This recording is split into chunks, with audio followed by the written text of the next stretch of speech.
সব রকম তো ডাল রান্না খেয়েছে, এবার আম দিয়ে ডালটা রান্না করে খেয়ে দেখুন কিরকম লাগে। আসসালামু আলাইকুম everyone, welcome to cooking network.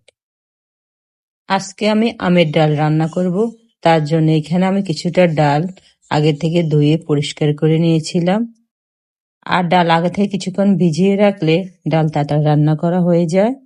এবার রান্না করার জন্য একটা কড়াইতে আমি ডালগুলো ঢেলে দেব। ডালে যতটুকু পানি লাগে ঠিক ততটুকু পানি আমি এখানে দেব। আমি এখন পরিমাণ মতন পানি দিয়ে দিচ্ছি। যখন ডালটা সিদ্ধ হয়ে যাবে তখন আমি আবার পানি দেব। দিচ্ছি 1 চামচ লবণ আর হাফ চামচ দিচ্ছি হলুদ গুঁড়ো, 1 চামচ দিচ্ছি রসুন বাটা আর কয়েকটা তেজপাতা দিয়ে দিচ্ছি। তেজপাতা দিলে ডালের ঘ্রাণটা একটু ভালো আসে। সামান্য পরিমাণ দিচ্ছি তেল। অনেকে বলে ডাল রান্না করলে ডালের নাকি ঠিক মতন কালার আসে না। প্রথমে যখন ডাল চুলায় বসাবেন তখন একটু তেল দিবেন আর হলুদটা ঠিক মতন দিলেই ডালের কালারটা চলে আসবে। আমি ডালটা কিভাবে রান্না করেছি এই টিপসগুলো ফলো করবেন, তাহলে আপনাদের ডাল আর কালো হবে না। এবার এখানে কিছু পেঁয়াজ কুচি আমি দিয়ে দিচ্ছি আর কাঁচামরিচটা একটু পরে দিব। ডালটা যখন ফেটে যাবে তখন একটা ঘুটনি দিয়ে ডালটাকে আমি ঘুটে নেব। ঠিকঠাক মতন যদি ডাল রান্না করা হয় ডাল দিয়ে কিন্তু ভাত খাওয়া হয়ে যায়। এবার এখানে কিছু কাঁচা মরিচ আর 3 থেকে 4 টুকরো আম আমি এখানে দিয়ে দিচ্ছি। আগে যদি আমটা দেন তাহলে আমটা বেশি মজে যাবে আর ডালটা খেতে ভালো লাগবে না।